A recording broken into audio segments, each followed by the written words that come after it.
Ikaze muri aya makuru yacu yo muri iki gitondo, reka mbabwire ko umugore yamaze kwiyahura wo mu karere ka Rulindo yamaze kuba yiyahura, bikekwa ko yiyahuye bitewe n'uko yamenye ko yasangiraga umugabo n'umukobwa we. Ni ukuvuga ngo umukobwa na nyina basangiraga umugabo, umugore cyangwa se nyina w'umwana abimenye yahise yiyahura. Iyi ni inkuru tugiye kuba tukuramburira. Andi makuru turaza kugenda tukubwira ko harakekwa ko abantu 240 bamaze kwitaba Imana aho ni muri Repubulika Iharanira Demokarasi ya Kongo, bikekwa ko ari abamaze kwicwa na Ebola.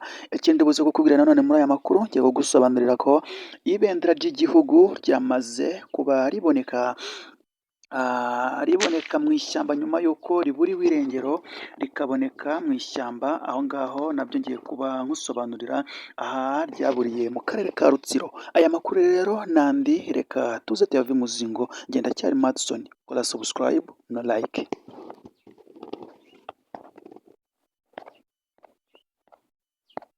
Mu karere ka Rulindo, umugore wo mu karere ka Rulindo aho ni mu murenge wa Kisaro, aha harakekwaho kuba yamaze kuba yiyahura. Umugore wo mu karere ka Rulindo yiyahuye akoresheje umuti wa rokete wica udukoko ahita apfa. Abaturanyi be bavuga ko nta kibazo yari afitanye n'umugabo we, ahubwo yamenye ko asangira umugabo n'umukobwa we, bigakekwa ko aricyo cyatumye yiyahura. Byabereye mu murenge wa Kisaro aho ni mu karere ka Rulindo. Ubwo rero birangije ahangaha byaje kuba ngombwa ko uyu mugore akimara gufatwa n'uyu muti umaze kumuzahaza, uyu mugore abaturanyi baje kuvuga ko yaje kuba agaragaraho kuba arembye cyane. Amakuru yagiye atangwa n'abaturanyi mu bitangazamakuru bigiye bitandukanye nka TV1, baje kuba batangaza ko uyu mugore yaje kuba yitabwaho akajyanwa mu bitaro bikanga.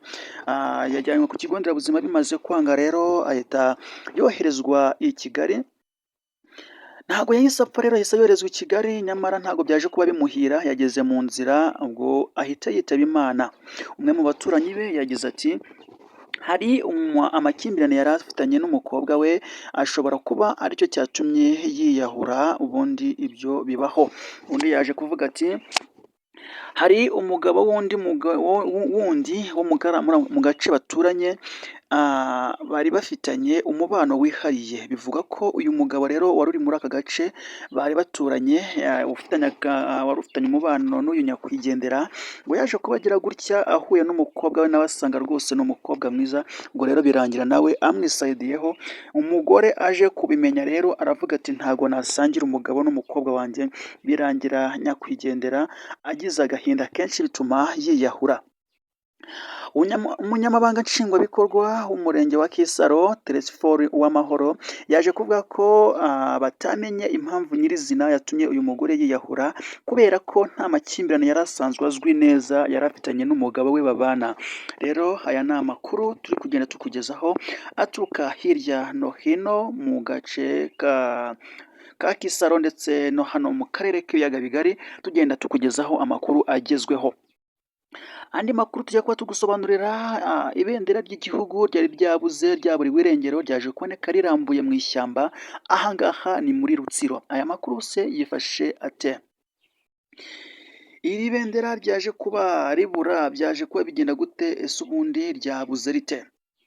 Iyi nkuru tuyikesha Igihe, aya ni amakuru dukesha igihe.com. Ibendera ry'igihugu ryari ryabuze, ryaje kuboneka rirambuye mu ishyamba nyuma y'uko abantu bo mu karere ka Rutsiro batawe muri yombi, bamwe bakekwaho uruhare mu bujura bw'ibendera ry'igihugu ryibwe mu biro by'akagari. Iri rero ryaje kuba ribura, ariko nanone riza kuboneka rirambuye mu ishyamba hafi y'umugezi wa Rutsiro. Amakuru y'ibura ry'iri bendera yamenyekanye mu gitondo cyo kuwa 23 Gicurasi 2023, ryabaga mu murenge wa Manihira ku biro by'akagari ka Muyira. ni mu gihe ryabonetse mu gitondo cyo kuwa gatatu, ubwo ni itariki 27, ryaje kuboneka ku itariki 27, urumva ryabuze ku itariki 23 riboneka ku itariki 27 Gicurasi. Amakuru rero igihe yaje kuba itangaza yamenye ko abaribonye bazindukiye ku biro by'umurenge bagiye kwandikisha abana mu irangamimerere, baza kuba baribona rero babimenyesha ubuyobozi, batangaza ko babonye ibendera mu ishyamba, bati nyaboneka twabonye ibendera, ubundi ubuyobozi rero nabwo buza kugenda bubikurikirana, kubera ko umunyamabanga nshingwabikorwa w'umurenge wa Manihira Ukwishaka Thicien yabwiye igihe ko ibendera ryari ryabuze ryabonetse. Ati ibendera ryabonetse mu gitondo, ryabonwe n'abaturage bari baje kwandikisha abana babo mu irangamimerere.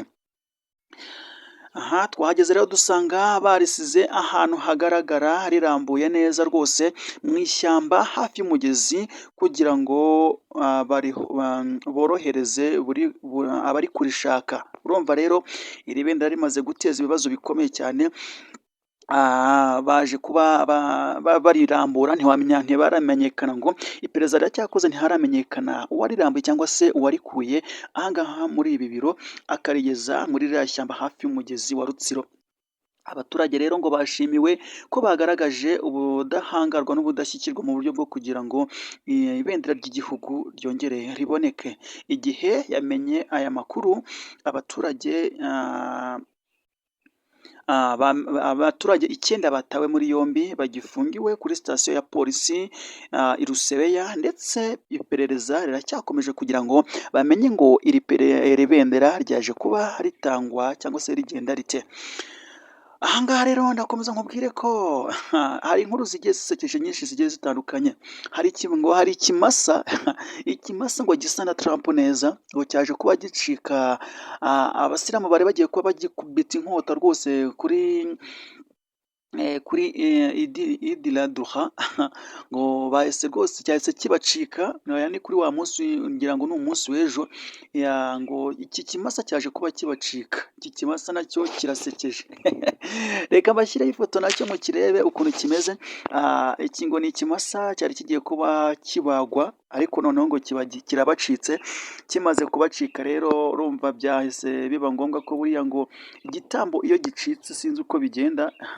Aya makuru nayo niyo ngiye kuba nkugezaho. Dore iki kimasa nacyo ngiki, kankibashyirireho nacyo mukirebe. Iyi nkuru yo iravuga iki? Aya ni amakuru nayo dukesha igihe.com. Ikimasa gisa na Trump cyarokotse ubugi bw'inkota bw'intorezo. Abanya-Bangladesh kuri Eid al-Adha bari bagiye kuba bakisogota. Ikimasa rwose cyamaze kuba ngo cyiswe na Trump, cyiswe Donald Trump, kubera ko bivugwa ko gisa na perezida wa Leta Zunze Ubumwe za Amerika. Ntabwo byoroshye rero, ngo ikimasa gisa na Donald Trump, perezida wa Leta Zunze Ubumwe za Amerika, gisa na perezida neza rwose wa Leta Zunze Ubumwe za Amerika, cyari kigiye kubagwa kuri uyu munsi mukuru w'igitambo uzwi nka Eid al-Adha. Minisiteri y'umutekano muri Bangladesh irahagoboka kitarasogotwa kuri uyu wa 27 Gicurasi, nibwo iki kimasa cyari cyatoranijwe ko kiri bubagwe. Urumva ko byari bitoroshye. Mu matungo yatoranwagamo rero ibitambo, kigomba kubagwa. Minisiteri y'umutekano muri Bangladesh itanze itegeko ry'uko kidakwiriye kubagwa. Iki kimasa cy'ibiro 700 cyari kimaze kugurishwa kugira ngo kibagwe muri ibi birori by'abasilamu byo gutanga ibitambo. Iki gikorwa rero guverinoma ya Bangladesh yitambitse, kubera ko abaturage bari bagaragaje impungenge ndetse n'impuhwe nyinshi cyane, bavuga ati rwose Donald Trump mugiye kumubagira iki? Minisiteri y'umutekano rero w'imbere muri Bangladesh, bamwita Salahuddin Ahmed, yavuze ko bahise bahagarika ko iki kimasa kibagwa. Rero ibi ni inkuru yagiye itangaza abantu benshi cyane kuko na Minisitiri w'Umutekano w'imbere muri Bangladesh Salahuddin Ahmed yavuze ko bahisemo guhagarika iki kimasa kugira ngo kitabagwa bitewe n'uko cyateye abantu benshi amarangamutima, baravuga ati rwose abantu barababaye kandi nacyo urabona ko kibacitse, mwihangane mutagitangamo igitambo.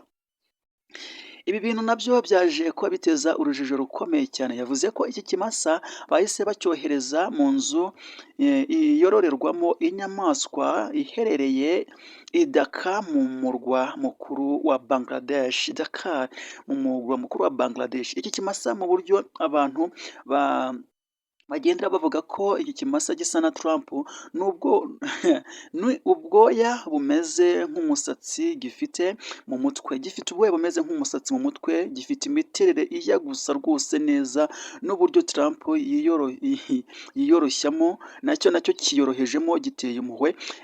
Nyiri urwuri ikimasa kibarizwamo yitwa Ziauddin, bamwita Ziauddin Mirda yavuze ko yaguze iki kimasa